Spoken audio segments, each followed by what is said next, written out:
ধর্মকে এখানে ব্যবহার করা হয়েছে, এটার সাথে আপনার একমত কিনা? আর ফেব্রুয়ারি নির্বাচন বলা হচ্ছে যে পিছানোর এক ধরনের শঙ্কা, এরকম কোনো শঙ্কা আপনারা করছেন? আমরা ধর্মকে কখনো ব্যবহার করি নাই, করব না। ধর্ম আমাদের মানে আমাদের চিন্তার অঙ্গ, আমাদের কলিজার অংশ।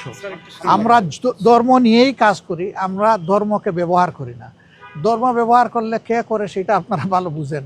ইলেকশনের সময় নতুন করে যারা বেশি বেশি নামাজ শুরু করেন, টুপি পরেন, তসবিহ হাতে নিয়ে ঘুরান, ধর্মকে তারাই বোধহয় সম্ভবত ব্যবহার করেন। আমরা কিন্তু সারা বছর তসবিহ হাতে নিয়ে ঘুরাই না, তসবিহ বুকে নিয়ে ঘুরাই আমরা। এবং আমরা আমাদের কাজগুলো আমাদের বিলিফের আওতায় করতে চাই। এখন যে যেভাবে বুঝেন এটা তাদের ব্যাপার। আর আমরা ইলেকশন পিছানোর কোনো সুযোগ আছে মনে করি না, উচিত নয় মনে করি। আমরা মনে করি যে ফেব্রুয়ারির ঘোষিত এই টাইমলাইনের ভিতরে নির্বাচন হওয়াই দেশের জন্য একান্ত প্রয়োজন। এর সামান্য কোনো ব্যত্যয় ঘটলে দেশ দারুণভাবে ক্ষতিগ্রস্ত হবে। আগামীর খবর, সত্য খবর সবার আগে পেতে সাথেই থাকুন।